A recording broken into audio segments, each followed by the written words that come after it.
The obsession with Hasan Piker is not organic. Let's just first be clear. This is clearly a coordinated campaign.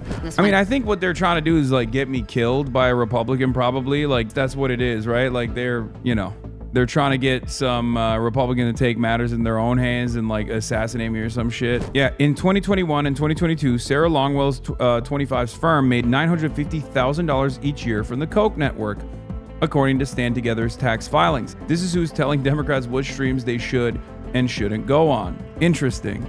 If you were cashing Koch checks in 2022, I don't think you have a standing to nitpick a streamer's comments from like a decade ago. Or if anyone think the Democrats care about America, I think, again, you are losing your mind. It's kind of crazy that the Fox News guys have the Fox News comments have actually whipped back into submission, like total cattle status.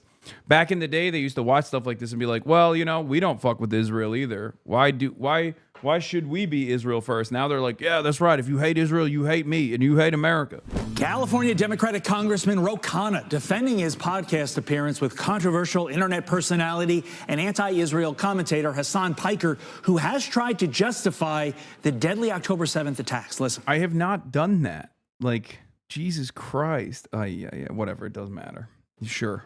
Do you have any regrets about appearing on his show? None, and I would go again. But I, of course, condemn those comments. The lesson of the last election is we've got to be out there. We've got to engage. It's a complex, messy, multiracial democracy. I will defend my views, but the people who are saying don't engage will cost us future elections. Joining us now is senior writer for the Washington Examiner and Fox News contributor Joe Concha.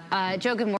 What I find really strange is that the exact same forces that we saw with like the apolitical commentary sphere and the exact same mania they're doing again, but this time in the professional level. This time, you know, Fox News is doing cancel culture.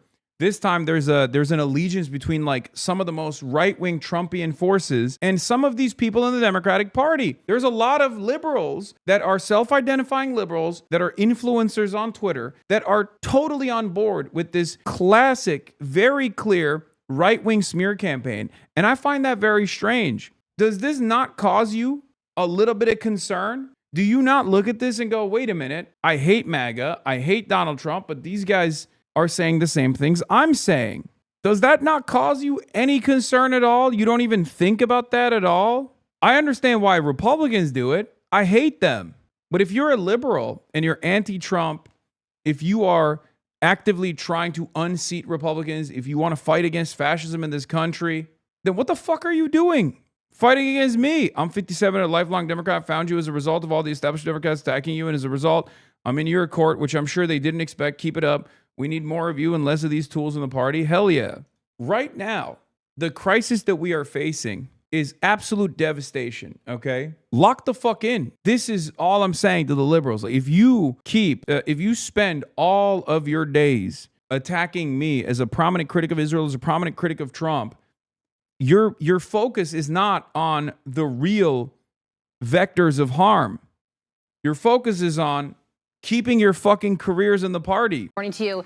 Tell us a little bit more about Hasan Piker, what he said in the past, so people at home can make their own determination on if this congressman should have been on this podcast. Yeah, it's always the same shit. They're doing the liberal ass cancel culture, like quote mining, clips out of context, making it seem like I'm against convictions that I've fought for a decade at this point. It's classic. Thanks, Carly. I mean, I wrote it on X. I'll say it here on national television. This is pathetic. This is absolutely pathetic from Congressman Khanna. First, to answer your question, he made the argument that joining Hasan Piker on his podcast is equivalent to joining Joe Rogan. At last check, Rogan, unlike Hasan Piker, didn't call Jews inbreds. It is Piker who said that America... I didn't do that. But also, Joe Rogan has said way more heinous shit about Jews. What the fuck? Why do you have to watch and read every single hit piece? These people will not stop. At some point, you just have to ignore this shit. Cannot be good for your mental health. Chat needs to stop linking every single negative thing people say or do about you. Just tell them to fuck off. You'll keep doing your thing and they can keep crying. I mean, we got to see the angles of attack, okay? America deserved 9/11. Nearly 3,000 people died on that day. This is the same Hasan Piker who said it doesn't matter to him if rapes occurred during the October 7th attacks, 2023. This is a guy who's called his critics, quote, rabid ultra-Zionist pigs. He also called on Republicans to kill Senator Rick Scott.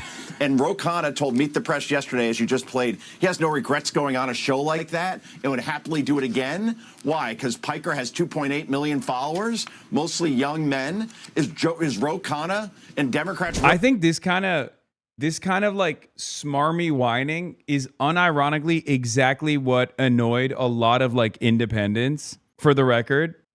It gets like increasingly more unhinged. The quotes get like distributed and then changed every single time, and then they just like add more stuff to it. But again, at the end of the day, the president is Donald Trump. You guys defend Donald Trump with regular frequency. Donald Trump is the president. He's not a Twitch streamer. If you defend the president saying unhinged things like yesterday, saying he is going to, he said, open the fucking strait or else I'm going to do terrorism to you. You know, may Allah awaken the people. Whatever the fuck he said, right? And you defend that, and that's defensible. You can't turn around and be like, but this Twitch streamer, he's vulgar. It just doesn't make any sense, right? And I think a lot of people in the margins will see that because this is just whiny. It's totally fucking whiny, nonsensical bullshit, right? Really that desperate for votes that they'll cater to the anti-Semitic wing of the Democratic Party, which is a real thing, and it's a disturbing epidemic that is going on the far left in the year 2026. But Khanna said, hey, I'll be happy to go back. You don't give somebody like Hasan Piker this kind of attention, this kind of platform. It only rewards the kind of rhetoric that I just described. And I thought that he was smarter than this. I thought he was more towards the center. He's clearly... It's so funny that these guys literally also absolutely fucking hate Democrats. Why should any Democrat listen to you? I mean, there's clearly plenty who do, unfortunately. There's clearly plenty in the Democratic media side that are leaning into these like smears and leaning into this like hit piece laden cancel culture campaign. But why should the average Democrat listen to you? You're fucking Fox News. So once again, I welcome this. I don't have a problem with this at all. I think it's great. I think it's awesome. Keep it up. Proving that he is not. Joe, he literally says, I'm doing this for the votes, so this doesn't cost us future elections. Yeah. It does beg the question, and we can't answer it because we're running out of time here. You're going to gain some votes, maybe, but aren't you going to lose a lot of people who, I don't know, thought 9/11? You're Fox News. Don't you love that? Don't you love that? You don't want a Democrat to win. I don't understand what this argument is. Again, you don't want Democrats to win. So why are you giving unsolicited advice to a Democratic congressperson? It's so stupid. 11 was a bad thing, you know, right? Plus your integrity. Plus your integrity. Yeah. All right, Joe, thank you so much for joining us on this. I mean, I think what they're trying to do is like get me killed by a Republican, probably. Like that's what it is, right? Like they're trying to get some Republican to take matters in their own hands and like assassinate me or some shit. Have you ever had anyone on your show that has sold swastika t-shirts? Because Joe Rogan definitely did. Yeah, I have not. And I never will. Unfortunately, don't know many Dems or Libs other than my brother. He fucks with you now after recent events. Yeah, in 2021 and 2022, Sarah Longwell's 25's firm made $950,000 each year from the Coke network, according to Stand Together's tax filings. This is who's telling Democrats what streams they should and shouldn't go on. Interesting. If you were cashing Coke checks in 2022, I don't think you have a standing to nitpick a streamer's comments from like a decade ago. You know? Unironically, this is an all publicity is good publicity diff. I personally know like 4 people who have come over because of this. Yeah, I think considering that this is an angle of attack that is once again a 90-10 issue on our side, considering that I channel the exact same resentments that many Americans have, right? This kind of stuff is not going to work. And I don't mind it because I feel like it shows people where these right-wing forces and their priorities lie, right? Related positive clip on these fucking losers. Oh, hold on. What is this? So the Sarah Longwell lady has spent days crashing out over elected Dems interacting with Hasan Piker, all while apparently being a huge fan of the guy, most famous for getting caught sexting and trading news with an underage Discord kitten's lol. Ew, she retweeted Sex Pestiny. Nice. Yeah, that's exactly the type of person that Sarah Longwell is aligning with. The Koch brothers, ultra Zionist, Destiny, who is a a staunch defender of Israel and its genocide. Like I said, I welcome people to make up their own minds. You're all adults. You all have critical thinking skills. Okay. I'm sure there's plenty in here that saw the wave of attacks and were like, let me take a look at what this guy's all about. Let me see for myself. And when you do see for yourself, you realize, oh, never mind. This guy's not the monster that they are trying to present him as. Week or so, which is Hasan Piker. And I just want to preface this with a few points. So for those of you who don't know, Hasan Piker is a big Twitch streamer, very big in leftist politics. And there's been a lot of debate recently amongst a lot of the commentariat about whether Democrats should be aligned with him or not, campaigning with him, going on his show or not. And the debate is kind of senseless and mindless at this point. It's kind of people return to their same talking points if they have nothing else. But there's one thing that I want to get at, which is that it feels like much of the criticism of Hasan Piker feels just like how a lot of these people addressed college protesters and the uncommitted movement, which is to say, either Hasan Piker has so much of an impact and therefore we need to discuss whether we want to be associated with him or not, or he's irrelevant, no one listens to him, he's a nothing person, he doesn't matter to me. There's that aspect. There's another aspect that I think is important, which is that he's being held to these standards for comments he made in the past, some which he has apologized for or some which he has just explained or contextualized more. But if most of Washington, D.C. was rightly held to the same standards that he was falsely being held to, most of Congress and half of our friends in the mainstream press would not have a job. That should be made clear. I mean, look, this is a big conversation. I would just say this. The obsession with Hasan Piker is not organic. Let's just first be clear. This is clearly a coordinated campaign where, somebody on a WhatsApp group or someone in some Democratic Party think tank or group has decided that this is what we need to do. Go back to Bill Clinton. Remember Sister Soldier moment, this calling out of a rapper that Bill Clinton was expected to do, and he did, to show that he was a moderate. The Democratic establishment always wants that moment. They want that moment where you call out someone on your own side to show how centrist you are. And now Hasan... It has never worked. It is ineffective. Okay? It's ineffective. That's it. It's unbelievably stupid for Democrats to do that. It's just as stupid for Democrats to turn around and vote for messaging bills that say that they're like they're anti-communist, anti-socialist, because all that does is give credence to the argument that like socialism is bad. But guess what? Republicans are not going to stop calling you socialist anyway. They're going to continue calling you socialist. So why are you giving them an opportunity to dunk on your ideology? They will turn around and say, look at these idiots. Look at these idiotic socialists. They think they can fool us by voting for this anti-socialist bill because they also recognize how bad socialism is. That's it. That's what this is. It's no different. Stop left punching. Stop attacking your left flank. Have you been asked for comment by these critical reports in the past couple of days? Yes, of course. And I will always give them.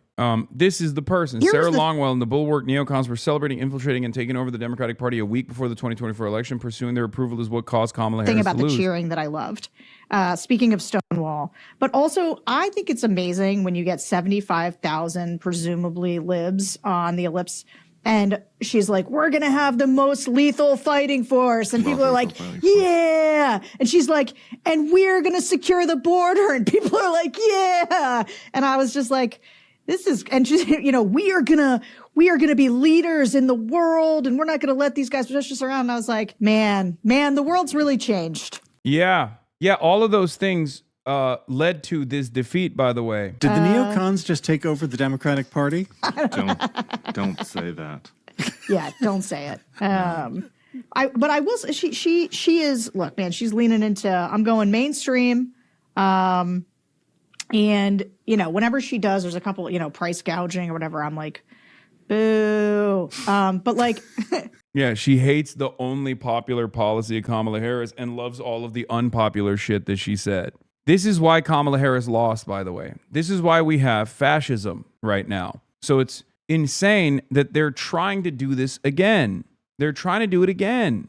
And they're also trying to do it in Michigan, where it failed. Pike has become that person. And as you say, the contradiction is there. You have David Frum saying, well, he doesn't even have an audience. MSNBC has a bigger audience than Hasan Piker, which is absurd when you compare like for like. It's not true.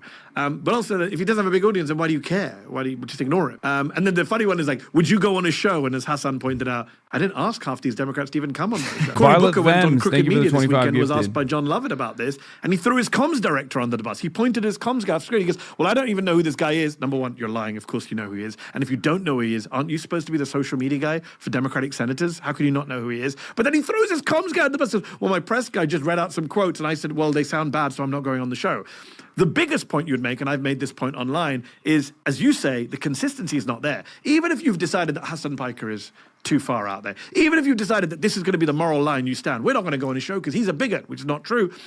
Why are you going on Bill Maher? Cory Booker loves going on Bill Maher. Bill Maher said 100 times more bigoted things than Hasan Piker, not just about not just about religious minorities like Muslims, but black people and women.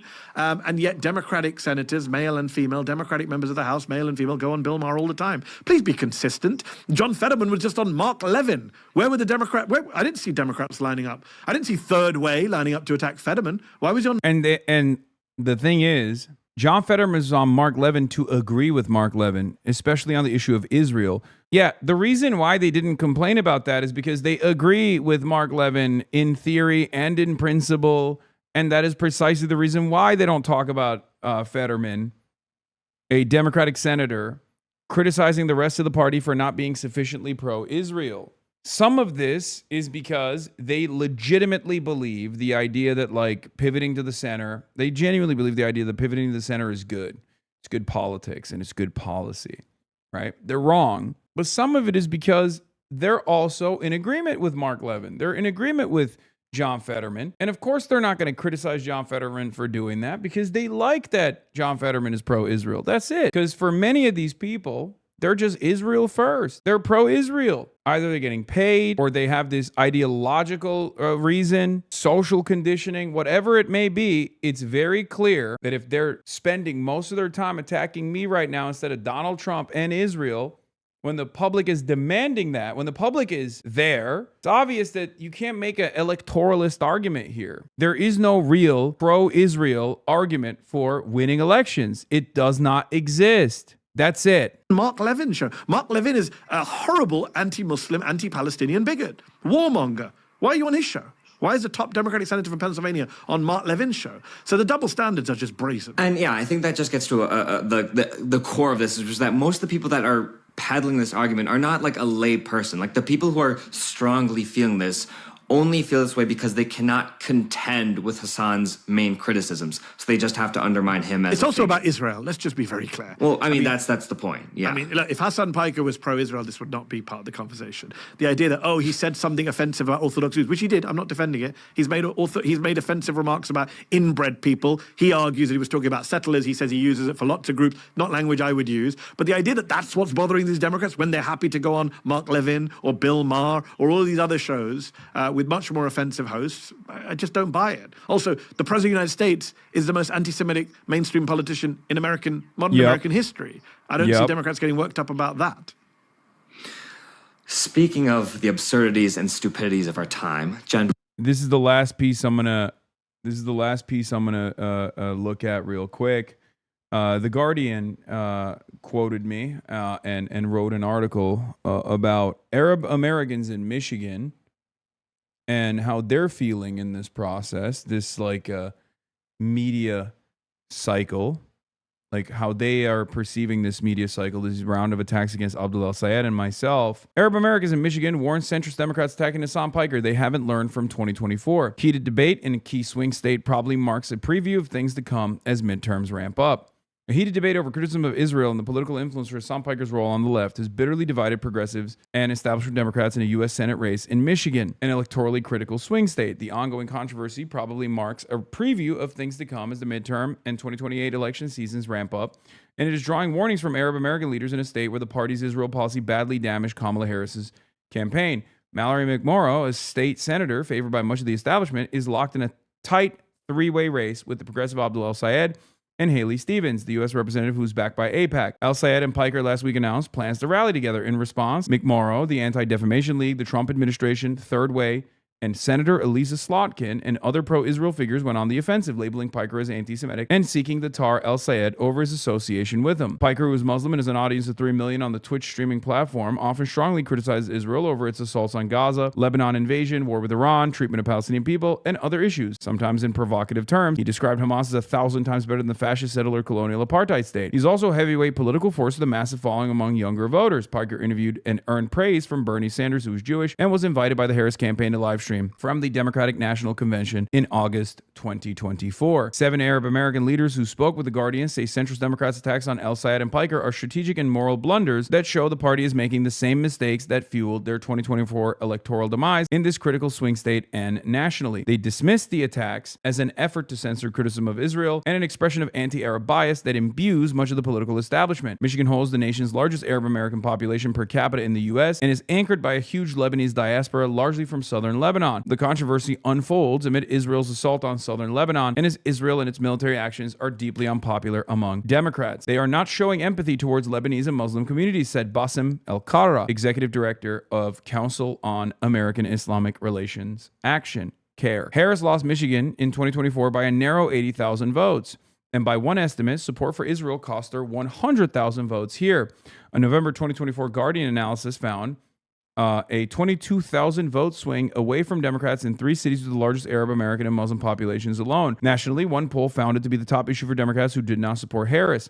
Some in the Democratic Party haven't learned from 2024, El-Kara added, especially in a battleground state. I think they're going to suffer the consequences in 2028 if they don't rectify their strategy. And for the record, this is not like an ethnic tension. This is not an ethnic conflict. There are plenty of people beyond the Arab communities that also take issue with the Democratic Party refusing to mount the significant legislative pressure necessary to claw back some control and to reevaluate our relationship with Israel, right? There's a lot of people. It's not just like Lebanese, Arabs, Arab Americans, Muslims in general. It's far beyond that. This moment in Michigan is particularly sensitive. McMorrow and her surrogates have said Piker should be shunned because the rallies come less than a month after the Temple Israel synagogue attack, which was widely condemned by the Arab American community in Michigan. McMorrow did not respond to a request for comment. That is not somebody that you should be campaigning with a moment when there's clearly a lot of pain and trauma across our state, McMorrow said, the Jewish Insider, while highlighting that children were at the synagogue. You don't fan the flames. But Arab American and Muslim community leaders who spoke with The Guardian stressed that both sides' suffering can be acknowledged as the Middle East conflict intensifies. They see the exclusion of their pain as a deliberate political maneuver. Israel's Lebanon invasion has displaced more than 1 million civilians in recent months, and the IDF has begun wiping out Lebanese villages that some Michiganders or their families are from, in accordance with the model in Gaza, in the words of Israel's defense minister. The IDF also, as recently as this past week, openly stated that they will go to Christian and non-Shia villages in southern Lebanon and attack places that they suspect of harboring the Shia Muslim population.